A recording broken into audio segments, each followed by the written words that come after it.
Que a paz do Senhor Jesus Cristo esteja com cada um de nós. Estamos voltando com a última parte do nosso questionário que começamos há alguns dias, falando sobre se Judas ele tinha que ser o traidor de Jesus ou ele tinha a escolha de não trair Jesus. Isto é, Judas já estava decretado que Judas iria ser o traidor? Ou poderia ser João, poderia ser Tiago, qualquer um outro, ou até mesmo sem ser um dos 12 discípulos. E falamos aí a respeito de alguns textos da onde mostra que, por exemplo, Faraó, o Senhor endureceu o coração de Faraó para que ele não libertasse o povo. Falamos aí que o Senhor, demos o exemplo dos filhos de Eli, né, da onde eles não deram ouvido ao pai. E a Bíblia explica porque eles não deram ouvido ao Pai, porque o Senhor queria matá-los, isso é, se o Senhor já queria matar, então eles não iam dar ouvido de maneira nenhuma. Então, texto como esse nos faz pensar acerca disso, né, desse questionário. E alguns dos textos também aparecem como sendo um decreto de Deus, como se Deus tivesse decretado já algumas coisas e que já decretou há muitos anos atrás. E que se ele decretou, vai acontecer de uma maneira sim ou não. Ficamos nesse vídeo para trazer alguns textos, ler alguns textos sobre o decreto de Deus, né, falar alguns versículos onde fala que Deus decretou algumas coisas, Deus escolheu algumas coisas. E vamos começar em Provérbios 16:4 nos diz assim, ó, o Senhor fez todas as coisas para os seus próprios fins, até o ímpio para o dia do mal, ou dia do juízo. Então esse texto está dizendo que o Senhor fez todas as coisas com uma finalidade. Aí diz, até o ímpio para o dia do mal. Então, aqui o texto, se a gente for olhar de um modo, claro que não vamos analisar finalidade bem aqui, mas a Bíblia está dizendo bem claro que o Senhor fez tudo para os seus fins, até o ímpio para o dia do perdição. Vemos texto como, por exemplo, Atos. Pode pegar sua Bíblia e ler Atos 4. Nós vamos estar lendo o versículo de número 27 a 28. Atos 4, 27 e 28 diz assim, ó, porque verdadeiramente contra o teu santo filho Jesus, que tu ungiste, que se ajuntaram não só Herodes, mas Pôncio Pilatos, com os gentios e os povos de Israel, para fazerem tudo que a tua mão e o teu conselho tinha anteriormente determinado que se havia de fazer.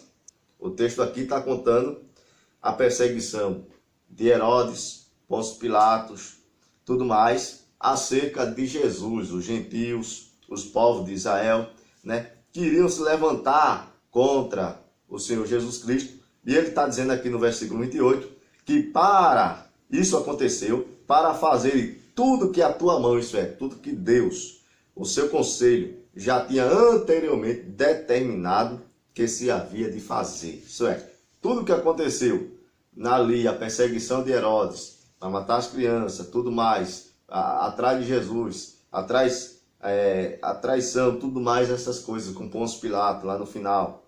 E o povo de Israel, os gentios, tudo mais, tudo isso aconteceu para se cumprir uma determinada ordem do Senhor Jesus Cristo. Em Efésios, que vai ficar muito claro sobre escolher e tudo mais, 1 e o versículo 4 vai nos dizer assim, 1 e 4 de Efésios. Como também nos elegeu nele, antes da fundação do mundo, para que fôssemos santos, irrepreensíveis diante dele em amor. A palavra elegeu aqui, ela vem do verbo eleger, que é a mesma palavra que escolher. Então a palavra elegeu, como também nos elegeu, Paulo disse, antes mesmo da fundação do século, a palavra elegeu aqui, no original, ela tem o significado de eleger, que a palavra eleger é a mesma coisa que ter escolhido. Então Paulo está dizendo aqui, como ele nos escolheu nele antes, mesmo antes da fundação do mundo, para que fossemos santos, irrepreensíveis, diante dele em amor. Então, Paulo está falando que o Senhor Jesus Cristo já tinha escolhido a igreja do Senhor Jesus Cristo, mesmo antes da fundação do mundo, né? Já a igreja já estava escolhida pelo Senhor Jesus Cristo. Ainda o mesmo Paulo, em Romanos 8 e 28, Paulo ele vai dizer assim, eu poderia até ler o 30, que vai dizer assim, 8, do 28 ao 30. Sabemos que todas as coisas contribuem juntamente para o bem daqueles que amam a Deus, daqueles que são chamados pelo seu decreto. 29. Porque os que dantes conheceu, também os predestinou para serem conforme a imagem do seu Filho, a fim de que ele seja o primogênito entre muitos irmãos. E aos que predestinou, este também o chamou. E os que esse também chamou, este também justificou. E os que justificou, este também glorificou.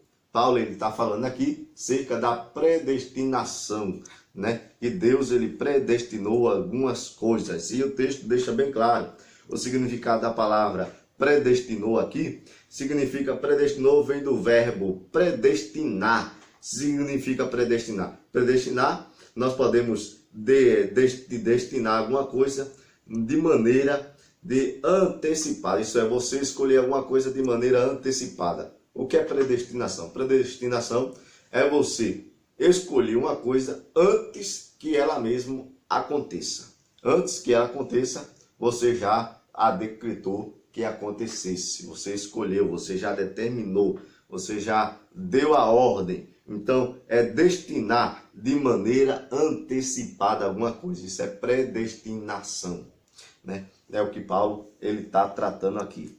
No Salmo de número 139, isso mesmo, lá no livro de Salmo, nós vamos encontrar um texto também bastante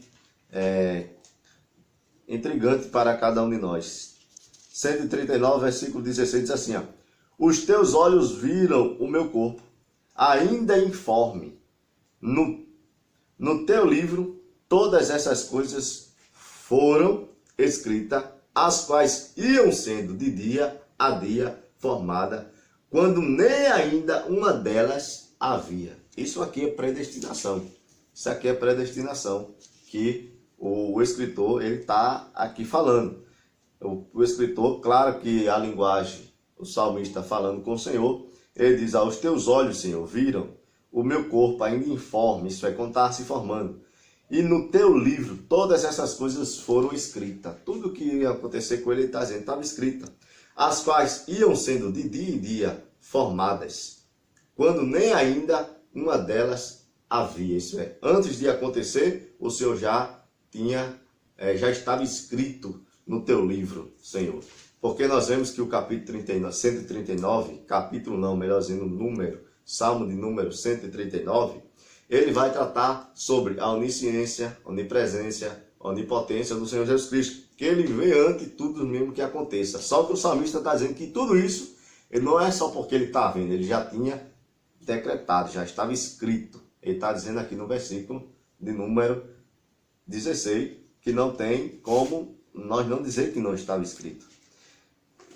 Texto como, por exemplo, 2 Timóteo, capítulo 1, versículo 9. 2 Timóteo 1 e 9 vai nos dizer assim.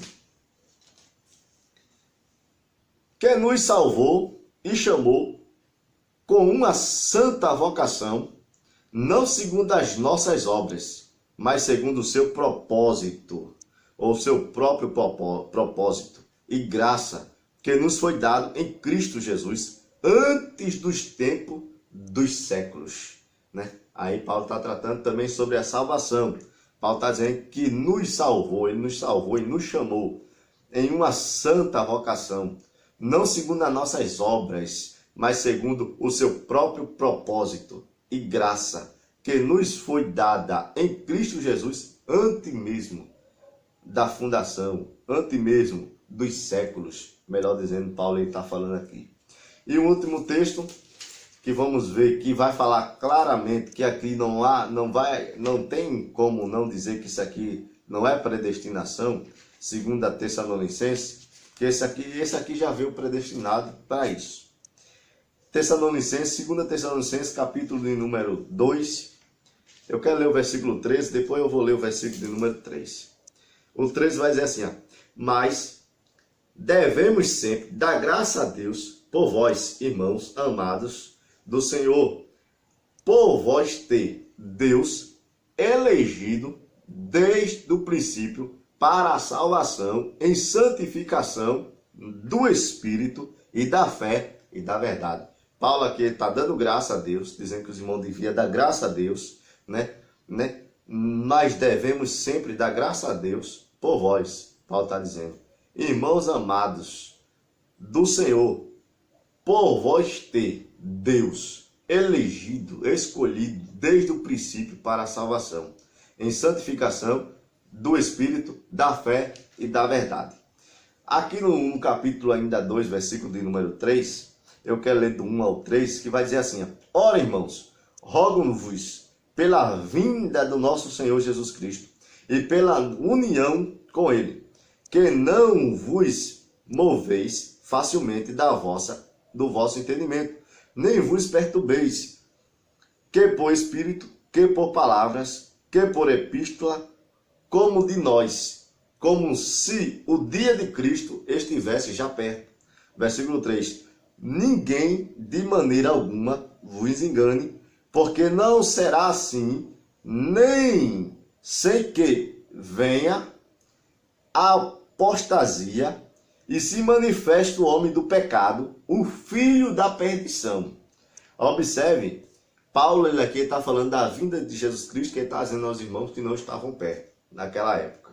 Mas ele diz aqui, não vai acontecer a vinda de Jesus Cristo antes que se manifeste, o homem do pecado, que ele chama filho da perdição. Antes que esse filho da perdição venha, não vai acontecer nada, não vai ser a vinda do Senhor Jesus Cristo aqui na terra.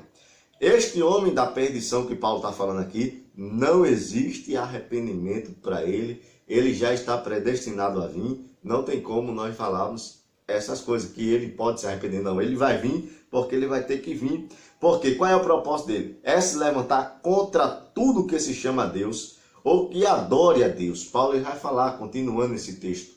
Então, este aqui já está predestinado o seu destino, ele vai vir com esse propósito, Deus já predestinou isso.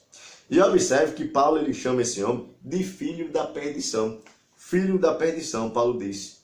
E o que me chama a atenção é que o próprio Jesus Cristo, lá no Evangelho de João, no capítulo 17, versículo 12, ele chama Judas Iscariote de filho da perdição também. O mesmo filho da perdição aqui, que Paulo ele fala que era o homem que iria vir, o próprio evangelista João, ele chamei, relatando aqui que Jesus ele chamou Judas de filho da perdição. Esse filho da perdição aqui, ele já está decretado a vir ao mundo para se opor contra tudo que é Deus. Agora, e Judas? Será que Judas ele veio com esse propósito? Será que Judas ele não podia se arrepender? Ele não podia dizer assim, não, eu não vou entregar Jesus Cristo? Será que não podia ser outro? Ou ele nasceu com esse propósito de ser o traidor do Senhor Jesus Cristo? Eu quero deixar bem claro aqui para vocês que eu não estou aqui afirmando e querendo pregar uma doutrina calvinista para ninguém. Eu estou apenas aqui relatando e trazendo questões bíblicas para a gente refletir, estudar, analisar a palavra de Deus e ficar com aquela vontade, com aquela sede de estudar, de saber mais, de conhecer mais, de fazer com que você venha estudar mais a palavra de Deus e conhecer a sua palavra. Então, Judas traiu Jesus por decreto ou ele tinha o livre-arbítrio? Eu creio no livre-arbítrio do ser humano. Eu creio no livre-arbítrio que Deus ele deu ao ser humano. O ser humano ele tem esse poder de escolha, Mas, em alguns casos, eu também creio que Deus ele decretou algumas coisas. Eu creio nisso, que Deus ele decreta algumas coisas que vai acontecer. Por exemplo, já tem muita coisa decretada por Deus que vai acontecer neste mundo. Por exemplo, o dia do juízo final. Já está decretado o dia do juízo final. Por exemplo, já está decretado a vinda do Filho do Homem, do Senhor Jesus Cristo. O arrebatamento já está decretado, vai acontecer na história. Já está decretado muitas coisas na Bíblia Sagrada. Isso ia dar outro vídeo para nós. Então, e Judas? Judas estava decretado?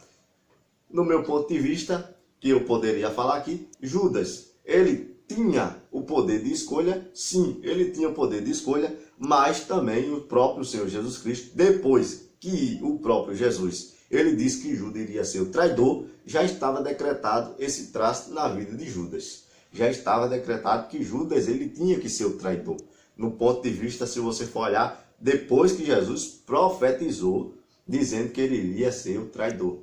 Nós vemos que no ato da ceia, quando o Senhor Jesus estava reunido com os seus discípulos, Jesus disse, um de vós vai me trair, e vai ser aquele que eu vou dar o pão. Isso é, Jesus ele já sabia quem iria lhe trair. Jesus ele já sabia que iria lhe trair naquele exato momento. E ele entregou o pão a quem? A Judas. Ele entregou a Judas porque ele sabia que Judas ele tinha que ser o traidor. Por que ele não deu a João? Por que ele não deu a Tiago? Não deu a qualquer um outro? Porque foi ele que deu o pão ao traidor. Ele disse, aquele que eu vou dar o pão é esse que vai ser o traidor. Então ele poderia dar a qualquer um. Então se ele deu a Judas, é porque Judas tinha que ser o traidor. Judas sai dali, imediatamente a Bíblia diz que Satanás, ele entra dentro de Judas, o espírito de Satanás entra dentro de Judas, ele vai vender Jesus por 30 moedas de prata, né? E volta com os capangas para atrair Jesus Cristo. Então já estava traçado, naquele exato momento, quando Jesus entrega o pão a Judas, Jesus já estava traçando o fim de Judas. Já estava traçando. Não tem como não ter traçado, porque depois que ele entregou o pão, dizendo que o que eu entregar, esse vai ser o traidor, dali não tinha como Judas não ser o traidor. Não tinha como, porque se ele não traísse, a palavra de Jesus iria cair por terra, não iria se cumprir o que Jesus disse. Já imaginou se Jesus tivesse dado o pão? Vamos dizer, eu vou dar o pão a quem vai ser o traidor. Jesus dá ajuda, mas quem trai é Pedro? Oxê, mas o Senhor não disse que era quem o Senhor ia dar o pão? Né? Iria haver uma contradição. Então, quando o Senhor Jesus entrega o pão a Judas, ele já estava dizendo, você vai ser o traidor, não tem como você não me trair. Então já estava traçado na vida de Judas. A partir do momento que o Senhor Jesus Cristo deu o pão a Judas, não havia mais o livre-arbítrio na vida de Judas de maneira nenhuma. Ele tinha que ser o traidor e esse é o meu ponto de vista, olhando nesse caso. E já falando desde o início, claro que não, antes de Jesus ter entregado o pão, Judas ele tinha livre-arbítrio, ele podia fazer o que ele quisesse, né? E ele nem estava passando pela cabeça de entregar Jesus. Mas a partir daquele momento que Jesus entrega o pão a Jesus, o próprio Jesus estava traçando o futuro de Judas. O próprio futuro de Judas já estava traçado naquele exato momento. Amém, irmãos? Espero que você tenha aprendido. Deixe seu comentário, se gostou, não gostou, suas críticas. O que você pensa sobre o texto, né? Não estou aqui dizendo doutrina calvinista, doutrina arminiana, tanto faz. Para mim, tanto faz um como faz outro. Nenhum é a Bíblia Sagrada, eu só fico com o que a palavra ela ensina, ela nos mostra. Então, eu não fico nem com teologia arminiana, nem teologia, vamos dizer, calvinista, não fico com teologia de nenhum lado, eu fico com a Bíblia Sagrada, que eu creio que é a única regra de fé de cada um de nós. Amém? Deus abençoe, espero que você tenha gostado em nome de Jesus.